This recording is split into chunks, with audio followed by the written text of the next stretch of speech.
Hey, what up, guys? It's Sick, and today I want to talk about some additions to MQ2 BuffMe. A thing we did quite a while back was make it a little bit easier to be able to request certain buffs without having to know what they were called. Since BuffMe works with being able to request a spell specifically by name, if you don't know the name of the spell, then everything sucks. For folks using the Chat with the Name class plugins, you can do things like just request all, or you can request the group name, like, group haste, or, group skin, or whatever. But if you're on, like, the EMU build, for example, the Chat with the Name class plugins are not currently there, so you have no way of doing that. Now, MacroQuest itself already has built-in an alias system, so you could alias words to be other words. Most of the usage of aliases for MacroQuest that folks are familiar with are to alias slash commands, but they don't have to be slash commands. They can be just words that if you type one word, it instead types out a different word. So I personally think some of this is a little redundant since that system exists already, but this means that just the buffer person could have, these aliases made, and then the person requesting them would have to be told what to request.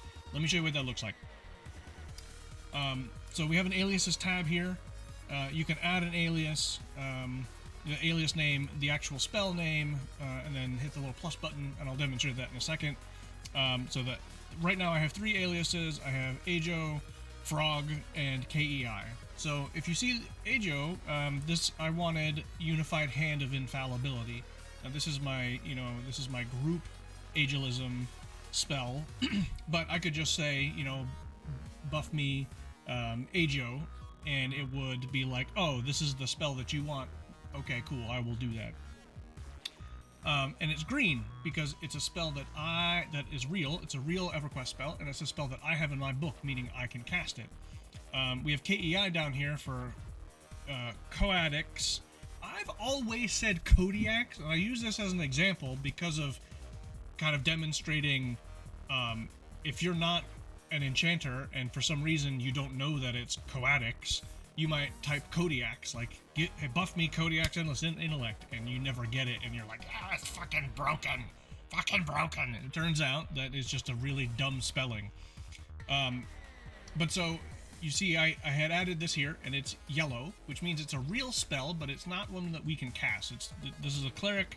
I don't have that in my spell book, so it's yellow. And then I added an alias Frog for cool for spell, and that's not real, so it's red. So we also have some slash commands, so I'm going to go through these real quick. So we have, we just do the buff me, it'll tell me the commands. So we have alias create, alias delete, alias list. So if we do buff me alias list, we should see we have user created aliases, Ajo for Unified Hand of Infallibility, Frog for cool for spell, and KEI for Coadix Endless Intellect. So if I delete these, you see that they're deleted. Alias list, we have no aliases. Back up here, we have alias create, alias delete. We can either do it by slash command, so we can do something like, I have some copy paste, so I don't have to like look up and see how to spell all this crap. But if we do buff me alias create, and we're going to call this Ajo, and we're going to paste in the Unified Hand of Infallibility. Now you don't need to do quotes or anything like that. It does mean that the alias itself can only be one word. But if you do that, you'll see we have alias Ajo created for Unified Hand of Infallibility, and Ajo Unified Hand of Infallibility there. So we can do the same thing here. We can type in Ajo here, and Unified Hand of Infallibility. We can click this to add. So we're going to add that, and boom, Unified Hand of Infallibility. So if we type, give me candy for Assad, and add that, it's going to be red because it's, what the fuck? That's not a thing. If we want to do like C for clarity, and add that, you'll see it's yellow, because clarity is a real spell, it's just not one in our spell book. So then we'll do buff me alias list again, we'll see the ones that are there, Ajo for Unified Hand of Infallibility, Asdad for give me candy, and C for clarity. we're going to do BuffMe alias delete C, and so that one's deleted. We'll do asdad as well. Those are deleted. Now these aliases are each individual person, so they're each character by character. But some of the usefulness for this is if you are on live, you can still have you know, those aliases regardless of what persona you're in. So if I had, you know, if I go back and I wanted this KEI, let's say I have a, you know, a lower level persona, and I wanted KEI and Coadex Endless Intellect.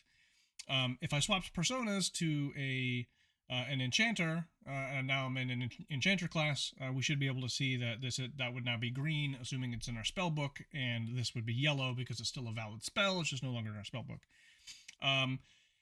But yeah, so then, you know, you would either buff them and the name. I'll do that here. Buff them. To cut that out. Ajo.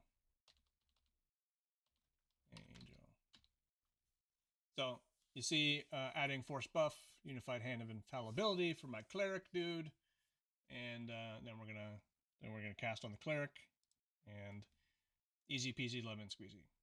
So pretty straightforward. So that's the cool update. Some folks are probably going to end up asking, are we going to allow special groups? Probably not. You know, this was meant as a supplement for our class plugins, and you know, it still works if you're not using the class plugins. But being able to just say all is super duper easy. Being able to just request your buff by name is also pretty easy. So there's no real reason to add those groups. We may at some point. Like, I didn't really particularly want to add this, but some folks were creating additional resources and trying to update as a supplement resource, and which unfortunately, you know, I got crickets on the response about why I really didn't want that for a resource of mine. But in my opinion, extending stuff outside of an actual like resource can end up being a bad user experience and isn't really something we want. It tends to become abandonware, and it kind of sullies the original product.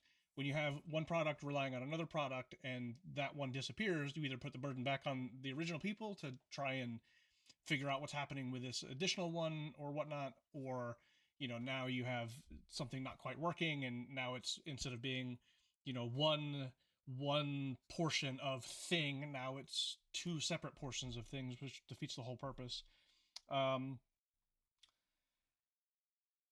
Anyway, I hope everyone is looking forward to this spring/summer. The winter here was pretty dreary, and it's been raining a lot, like a lot. So hopefully it dries up a little bit soon, and we can get outside and enjoy some fresh air.